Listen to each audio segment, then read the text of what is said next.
Welcome back. Today we're going to talk about the invisible lines that are being drawn around your ability to buy a home in Australia.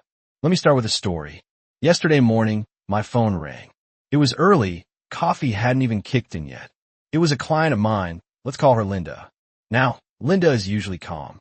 She's a savvy investor.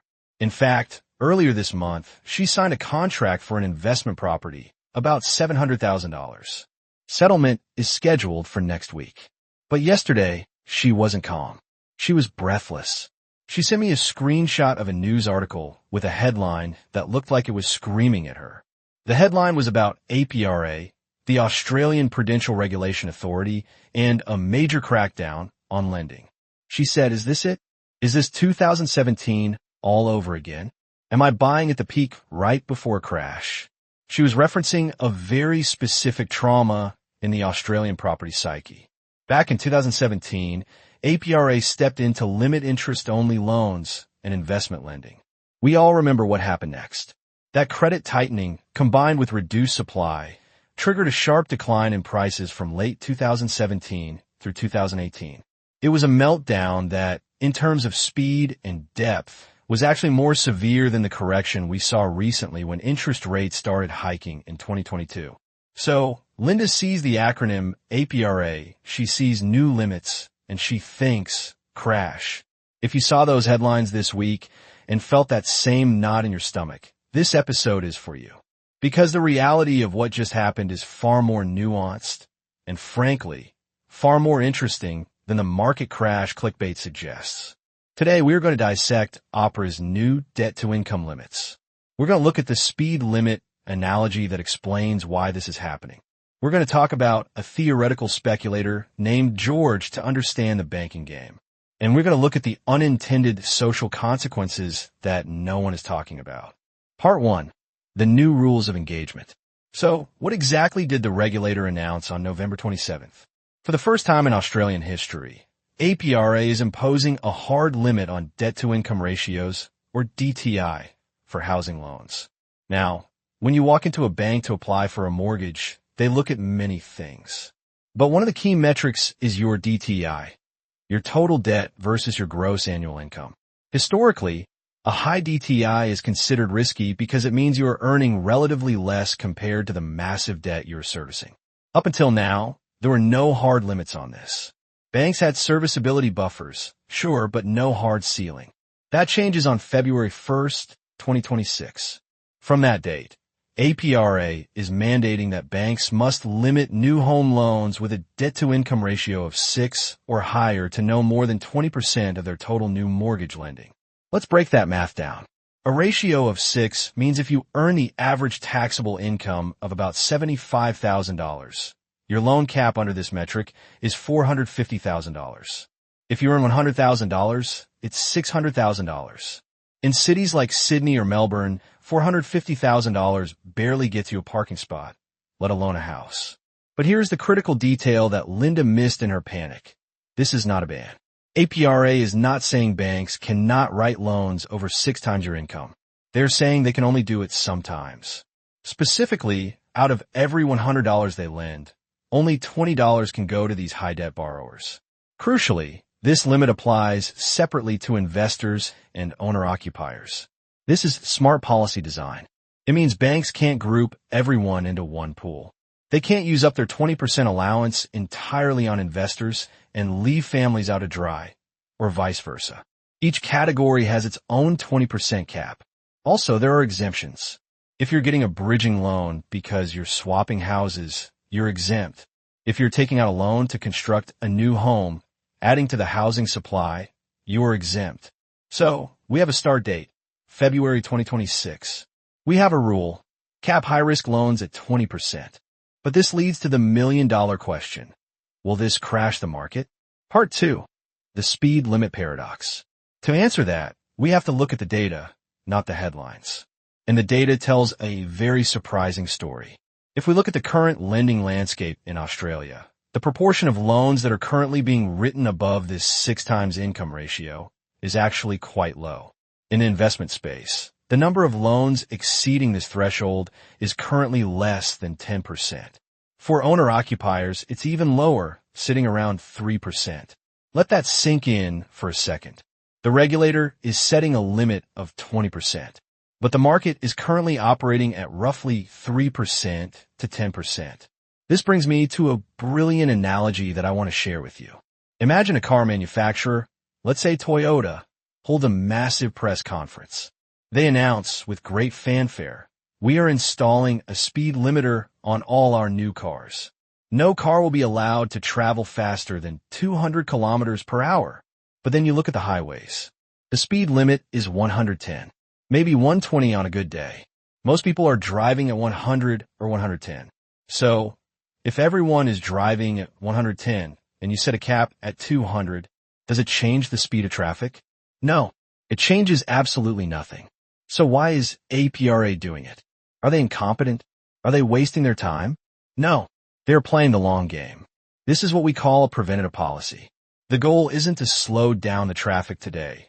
The goal is to prevent the traffic from ever reaching dangerous speeds in the future. The aim is to prevent the kind of systemic meltdowns we saw during the global financial crisis in 2008. APRA isn't looking at the average driver. They are looking at the reckless ones. They are looking at the rogue elements in the banking system. Part 3. The Tale of George and the Race to the Bottom. To understand this, we need to step away from the averages and look at how banking competition actually works. We need a character. Let's call him George. George is a speculator. He's the guy at the barbecue who brags about his portfolio. Over the past 3 years, George has bought 5 investment properties. He's ridden the post-COVID boom. His net worth has doubled on paper. He feels invincible. Now, George wants to buy property number 6. But here is the problem. George is highly leveraged. His debt-to-income ratio is through the roof, way above 6 times. He is a high-risk borrower. In a market without hard limits, George becomes a prize to be won. Let's say Bank A is a responsible lender. George walks in, and Bank A says, "Sorry, mate. You're over-leveraged. It's too risky. We won't lend to you." But Bank B is aggressive. Bank B wants to grow its market share.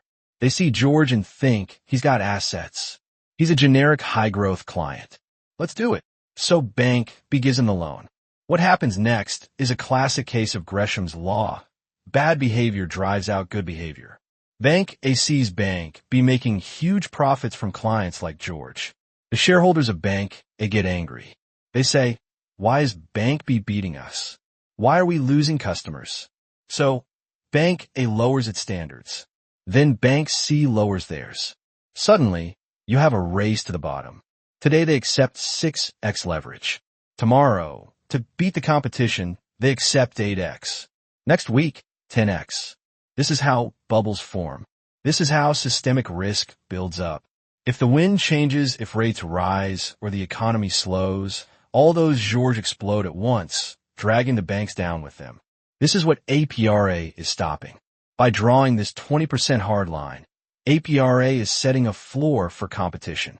They're telling the banks, you can compete, you can take some risks, but you cannot build your entire business model on high-risk lending. It ensures that no single bank can go rogue. It ensures that if Bank A rejects George because they've hit their cap, Bank B might also have to reject him. It keeps the playing field fair and the system safe. So, to answer my client Linda's question, no, this is not designed to crash the market. It is designed to stop the market from crashing itself 5 years from now. It is a safety rail, not a roadblock. Part 4. The International Reality Check. Now, Australia often likes to think it's unique. We have this exceptionalism about our property market. But in reality, we are actually quite late to this party. Debt-to-income limits are a standard tool used by regulators all over the world in the United Kingdom, Ireland, New Zealand, and Canada. In fact, if we compare the numbers, Australia's new rule is actually quite generous. Remember, our threshold is 6 times income. In Ireland, the limit is 3.5 to 4 times income. In Canada, it's around 4.5 times. New Zealand is the closest to us, with a limit of 6 to 7 times income. So, we aren't being crushed by a draconian regulator. We are simply aligning with international standards. And the evidence from these countries, and from studies in the US and the Netherlands, shows that these limits do work. They are effective at curbing risky loans and reducing household financial stress. Part 5. The unintended consequences. However, and there is always a however, policy never happens in a vacuum. While this rule is great for financial stability, it has some nasty side effects that we need to discuss. When you cap borrowing power, you don't just stop speculators like George. You also hit regular people. There was a fascinating study done in Norway about this exact type of policy. The modeling showed that while debt-to-income limits successfully reduced household debt and cooled housing prices, they had a major negative impact on mobility. Think about it. If you're on a low income, often the only way to move to a better area, an area with better jobs, better schools, better opportunities, is to stretch yourself financially. You take on a bigger loan relative to your income because you are betting on your future.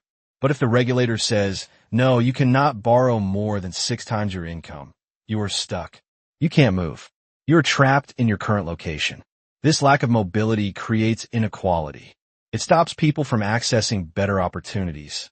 A related study in Israel found something even more concerning. It found that these limits forced borrowers to buy in cheaper areas. Again, that sounds fiscally responsible. But in reality, those cheaper areas had higher commuting costs and were more socioeconomically disadvantaged.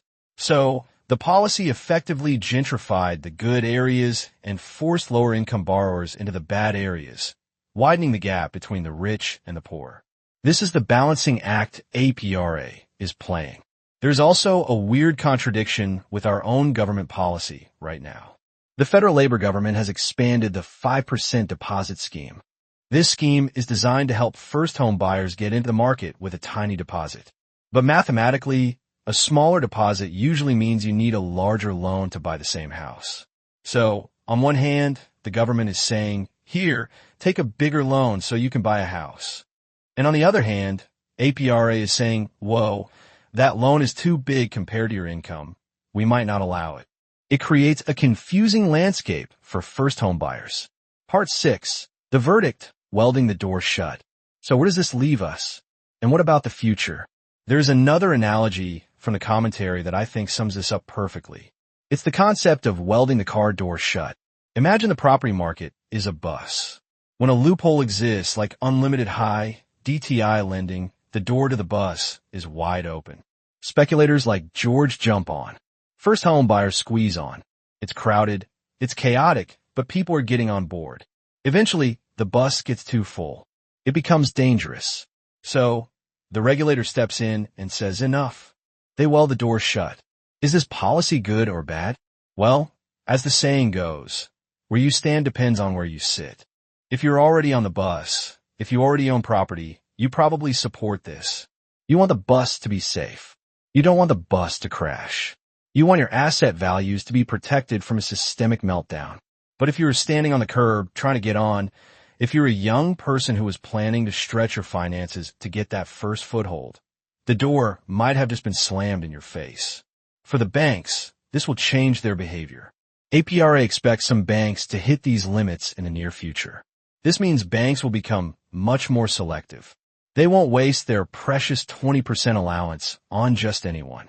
They will save those high-leverage loans for their premium clients, the doctors, the lawyers, the high-net-worth individuals. We might even see banks raising interest rates specifically on these high-DTI loans to deter average borrowers. So to wrap up, don't panic. The rule doesn't start until February 2026. Don't fear a crash. Current lending volume is well below the cap, 3 to 10% versus 20%. The speed limit is set high enough that traffic will keep moving. Watch the horizon. This is a long-term structural change designed to prevent a crash, not cause one. Know your position. If you're a low DTI borrower, you are fine. If you're a high-risk speculator, your financing options are about to get much tighter. My advice to Linda was simple. Proceed with your settlement. This policy isn't about you. It's about the system. And, for you listening, keep an eye on your debt ratios. The days of unlimited leverage are coming to an end. The era of responsible lending, whether we like it or not, is being codified into law. Thanks for listening. If you enjoyed this deep dive, Share it with a friend who is panicking about the headlines. We'll see you in the next episode.